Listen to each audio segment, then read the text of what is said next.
nouvelle vidéo et cette fois-ci je vais vous parler des chevaux qui ont marqué ma vie de cavalière. Donc il y en a eu pas mal, donc je vais pas tous vous les mettre sur une seule vidéo parce que sinon elle va durer 3 heures. Mais je vais commencer par un des plus importants pour moi et il s'agit de Uptake. Uptake d'RP de son vrai nom qui, sans surprise, est un trotteur français qui m'a accompagné durant presque 3 ans. C'est un cheval que j'ai connu en fait en arrivant dans la région, parce que je suis pas du tout originaire de Charente-Maritime à la base. Et quand je suis arrivée dans la région, j'avais envie de me remettre à cheval, parce que je sortais d'une pause de quelques mois du cheval. Alors j'ai été faire un petit tour, il y avait une petite écurie juste à côté de chez moi, et c'est vrai que quand je passais pour aller travailler ou quoi, je voyais souvent le panneau. Puis j'ai dit bon, je vais aller faire un petit tour, on verra bien s'ils ont des chevaux à travailler, ou une DP, ou je sais pas quoi. J'y suis allée, j'ai rencontré le propriétaire de l'écurie. Donc au début il m'a présenté une ponette que la propriétaire apparemment cherchait quelqu'un pour la monter, mais j'accrochais pas trop parce que c'est vrai que je suis pas trop poney quand même, je suis plus cheval. Et puis en discutant comme ça, c'est vrai qu'on a sympathisé, le courant est bien passé.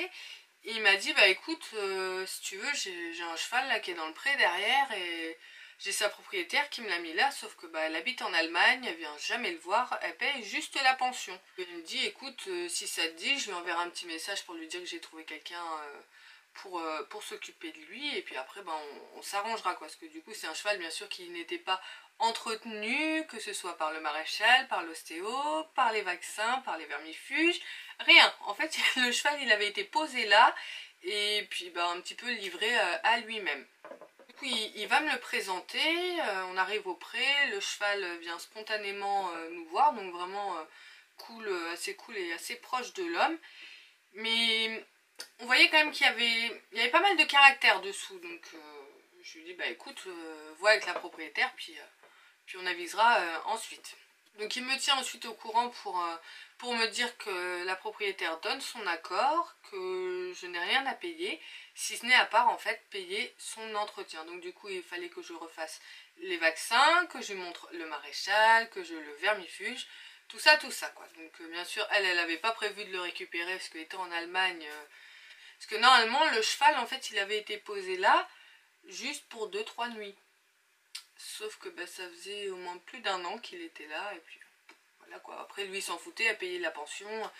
Le cheval avait pas l'air malheureux, il déclarait pas de problème de santé, donc ça allait. Alors je commence donc à m'occuper de ce cheval. Je commence tout simplement par le prendre et l'emmener dans la carrière pour voir un petit peu comment il réagit. Donc je le lâche dans la carrière, et puis là je me retrouve face à je sais pas, une boule de feu ou une explosion voilà de joie. Donc le cheval pète en l'air partout, c'est la fête. Finalement aucun respect de l'humain une fois que c'est en dehors on va dire de l'abord de son pré, hein. Parce que clairement il me visait un petit peu, il faisait un peu le kéké, tout ça. Bref, je dis bon il va y avoir un petit peu de travail. Donc le cheval on savait même pas s'il avait été monté ou quoi. Et je commence déjà par faire du travail à pied, un petit peu de rééducation. C'est vrai que je m'opposais quand même à un cheval avec beaucoup de caractère. Finalement j'ai carrément fait un redébourrage, parce qu'à cette époque là il avait quand même 6 ans. Il avait quand même déjà intégré pas mal de mauvaises choses. Je refais un redébourrage, en fait je le désensibilise à tout. Je me mets à travailler un petit peu en éthologie, donc je découvre en même temps l'éthologie que je ne connaissais pas. Et puis on avance petit à petit, j'arrive à lui faire accepter la selle, le filet, le poids du cavalier. Sauf que une fois que je me suis mise à cheval dessus, impossible de passer la première quoi. Le cheval il était planté, et dès que je mettais mes jambes en fait il reculait, il se cabrait un petit peu et tout ça. Puis moi j'avais pas non plus trop envie de me faire mal, donc je voulais pas trop prendre de risques. Donc on a continué à travailler un petit peu en tâtonnant comme ça. Et c'est vrai qu'à chaque fois que je montais dessus, que j'arrivais à avoir 2-3 foulées de pas sans qu'il se défende, en général je le laissais là-dessus. Parce que vraiment, quand je vous dis qu'il avait du caractère, c'est qu'il en avait beaucoup. On continue le travail comme ça, et puis au bout d'un moment, hop, le déclic se fait. On arrive à marcher, à faire quelques tours de carrière et tout. Génial. En suivant, dans les séances qui suivent, je déclenche le trot. Donc c'est pareil, j'arrivais à trotter avec lui, alors j'étais super contente. Et puis est venu après le moment du galop. Parce que déjà, pour un trotteur, en liberté, il avait aucun souci à galoper. J'avais même fait sauter en liberté, il avait un coup de saut vraiment extra. Mais c'est que monter, ça posait quand même un peu de soucis, parce que c'est vrai qu'entre temps, bien sûr, il avait vu l'ostéo et tout, hein, je vous rassure, je l'avais mis à jour de tout. J'ai une amie qui m'accompagne pour m'aider un petit peu dans tout ça, parce que c'est vrai qu'il m'impressionnait quand même un petit peu, même si j'essayais de pas lui montrer. Après, à pied, on était vraiment très proches tous les deux. Donc avec cette amie, on commence à améliorer donc nos séances montées, et on arrive à déclencher le galop monté. Sauf que en le déclenchant, il me met des coups de cul. Bon, je tiens quand même à cheval, hein, donc je ne tombe pas. Mais il me met des coups de cul. Ça me fait pas peur plus que ça, parce qu'il ne le faisait pas dans l'optique de me foutre par terre. C'est comme si c'était plus fort que lui.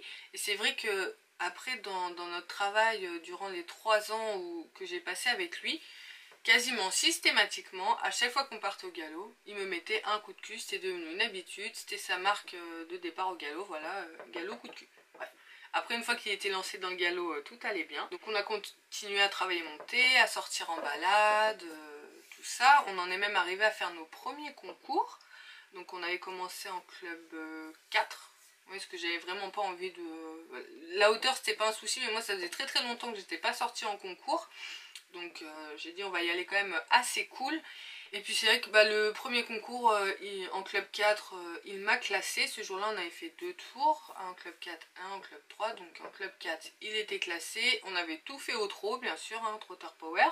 Même si à la maison il avait aucun souci pour galoper. Mais c'est vrai que à l'extérieur en fait, en concours, parce qu'on en a fait 4 ensemble, non, le galop, quand il le prenait, il s'en patouillait un petit peu, il était vraiment pas à l'aise, donc bon, c'était des petites épreuves, on a fait au trot, hein, c'était pas un souci. Donc première club 4 classé, club 3 on avait fait du coup 2 barres, parce que justement j'avais voulu le pousser un petit peu plus au galop, il avait quand même du mal à s'équilibrer.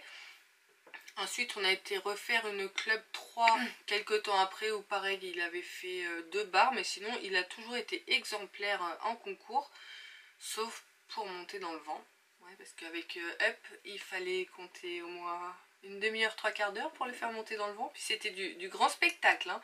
Parce que quand je vous dis que c'est un cheval qui avait du caractère, il en avait, et en plus il était très démonstratif. Donc pour monter dans le vent, quand il ne voulait pas, c'était cabré, tout ça, il sautait par-dessus le pont, voilà.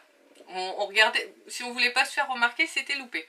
Et dernier concours avec lui, on avait été faire une prépa 80 où pareil on avait tout fait au trot, et pour le coup il m'avait fait un sans faute. C'est un cheval après avec qui j'ai énormément travaillé à pied, je lui ai même appris à jouer au foot, tout ça, on a fait énormément de choses.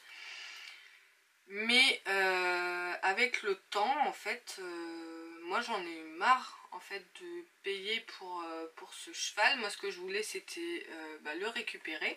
Parce que bon, le problème qu'il y a eu c'est que les frais n'en sont pas restés en fait qu'à de l'entretien, car il a été plusieurs fois malade. Et quand il a été malade, c'est moi qui ai dû régler. Donc j'ai dépensé énormément d'argent pour ce cheval. Donc un jour je décide de contacter sa propriétaire pour lui expliquer en fait mon problème, parce que je veux bien payer pour son cheval les frais d'entretien, tout ça lié au fait que je le travaille, il n'y a aucun souci. Mais quand il est malade, c'est quand même elle la propriétaire. Sauf que elle n'a jamais rien voulu entendre, malgré le fait qu'elle habitait en Allemagne. C'était son cheval, et même si elle ne s'en occupait pas, elle n'a jamais voulu me le vendre. Moi ça m'a pesé pas mal. J'ai commencé à mettre un petit peu de distance avec lui, parce que pour me préserver aussi, parce que c'est vrai que c'était difficile. Et sauf qu'entre temps malheureusement elle a aussi arrêté de payer la pension. Donc là après c'est le gérant de l'écurie qui m'a dit qu'il y avait un problème, quoi. Il allait falloir trouver une solution. Entre temps bon, j'ai acheté Fawena, tout ça, même si Up était encore là. Et du coup avec le gérant de l'écurie, on a convenu d'essayer de le vendre, parce qu'il a quand même réussi à récupérer les papiers suite donc à l'abandon, hein, clairement de sa propriétaire qui ne payait plus, qui ne donnait plus aucun signe de vie. Moi derrière je continuais quand même à payer son entretien, parce que bon voilà, pour moi ça va de soi qu'on ne peut pas laisser un cheval abandonné dans un pré comme ça. Donc on a pris la décision donc de le vendre, parce que moi je me suis rendu compte que... Parce que le problème c'est que c'est un cheval, comme je vous ai dit plusieurs fois dans la vidéo, qui avait beaucoup de caractère, et qui était également très très dominant. Parce que c'est vrai qu'au pré, en fait, il vivait seul dans le pré, avec des copains autour, mais seul dans sa pâture. Et si on avait le malheur en fait de mettre un autre cheval avec, bah, clairement il le dégommait quoi. Moi j'avais pas non plus envie de m'embêter en fait à gérer un cheval qu'on pouvait pas mettre avec d'autres chevaux, parce que c'est vrai que pour moi un cheval doit quand même vivre accompagné. Alors la décision de le vendre a été prise, c'est moi qui me suis occupée du coup de le vendre puisque je le connaissais très très bien. Il a eu plusieurs essais et les gens en fait quand ils venaient l'essayer ils avaient l'impression d'être assis sur une cocotte minute, parce que le problème c'est qu'il était très très exclusif avec moi. Donc ce qui fait que quand je lui mettais quelqu'un d'autre dessus, c'était en général très très compliqué. Je vous passe des petits extraits hein, pour vous illustrer un petit peu le personnage. Et un jour, un monsieur est arrivé, un monsieur en plus avec un petit niveau, hein, clairement il m'a dit, moi si je viens de voir en fait ce que j'ai flashé sur sa photo, je trouve qu'il a beaucoup de charisme et tout, j'aime beaucoup ce type de cheval. Donc je le préviens qu'il a du caractère, qu'il n'est pas toujours facile au travail et tout ça. Il me dit ah mais vous inquiétez pas, moi c'est pour faire principalement de la balade. Je lui dis bah écoutez en extérieur il est vraiment génial parce que c'est un cheval qui dehors n'avait peur de rien. Qu'il le monte, l'essai en soi se passe pas trop mal hein, sauf que Up au bout d'un moment bah, pète un plomb. Comme à son habitude, il ne prévient pas. Puis là clairement il le dégage, il le fout par terre. Donc du coup bah moi je savais pas trop où mettre hein. Le monsieur bon déjà il s'est pas fait mal hein, heureusement. Et puis il me dit bon bah écoutez je vais quand même réfléchir parce qu'il y a un petit truc qui passe avec lui hein. C'est un cheval qui m'attire hein. Je reste toujours sur ma première impression ou de mon petit coup de cœur quoi. Donc du coup il repart, il me rappelle quelques temps après. Puis il me dit bon bah écoute je vais lui laisser le bénéfice du doute hein. C'est voilà, bon là on est en carrière, tout ça, il me connaît pas et tout. Ça peut se comprendre qu'il m'ait viré. Il me dit bah écoute je vais l'acheter. Donc moi j'étais contente parce que bon il m'avait expliqué qu'il vivrait dans des grandes prairies avec des potes et tout. Donc bon je lui avais expliqué qu'il était un petit peu dominant. Il m'a dit t'inquiète pas, au pire s'il faut l'isoler j'ai ce qu'il faut, j'ai des terrains. Donc il vient le chercher, il l'emmène chez lui. Donc il me donne quelques nouvelles de temps en temps pour me dire que tout se passait bien, qu'il avait toujours son caractère. Hein. Même des fois en balade il l'embêtait un petit peu mais bon il s'éclatait avec lui. Et puis ben, un jour, il m'envoie un message en fait pour me dire qu'il a eu un problème avec Up et que Up est décédé en fait. Donc là, ben, moi j'ai paniqué tout de suite, je l'appelle, je lui dis bah, qu'est-ce qui se passe. Il me dit bah écoute, je suis arrivée un matin pour aller voir si tout allait bien. Il me dit je l'ai trouvé dans le pré, il avait la tête par terre, il me dit puis il y avait énormément de sang qui sortait de ses naseaux. Donc il me dit j'ai appelé le vétérinaire tout de suite. Et le vétérinaire pourtant a pas tardé à venir, hein. Je crois qu'il m'a dit il a mis une vingtaine de minutes pour venir, sauf que bah, quand il est arrivé c'était trop tard, Up était déjà parti. En fait Up a fait une mycose, donc des glandes gutturales, donc c'est une maladie qui arrive chez les chevaux et en fait ils ont des poches au niveau de la carotide si j'ai bien compris. Puis au bout d'un moment ces poches en fait elles sont infectées de champignons qui viennent toucher la carotide et une fois que la carotide est percée, bah en fait le cheval meurt d'une hémorragie. Malheureusement donc 6 mois après avoir été vendu, bah, Up est décédé, mais bon son propriétaire m'a dit qu'il regrettait rien parce qu'il a quand même passé 6 mois vraiment géniaux avec lui, il s'est éclaté, il en a bien profité. Bien sûr il regrette hein, que le Up soit parti si tôt, mais bon il me dit malheureusement c'est la vie, je ne pouvais rien faire de plus. Même quand le vétérinaire est arrivé, c'est trop tard. C'était trop tard, donc voilà, malheureusement, c'est la vie. Elle se passe pas toujours comme on veut. Je vous ai parlé de Uptake. C'est un petit trotteur qui a beaucoup marqué ma vie de cavalière, qui m'a fait énormément me remettre en question. Je suis vraiment désolée pour lui et son propriétaire que ça se soit fini comme ça. Mais bon, depuis le moment où je m'en suis occupée et où il a été acheté, je pense qu'il a eu une vie de cheval plus qu'heureuse parce qu'il a vu énormément de choses. Il a appris plein de choses, tout ça, il nous en a donné beaucoup aussi, même s'il n'était pas facile.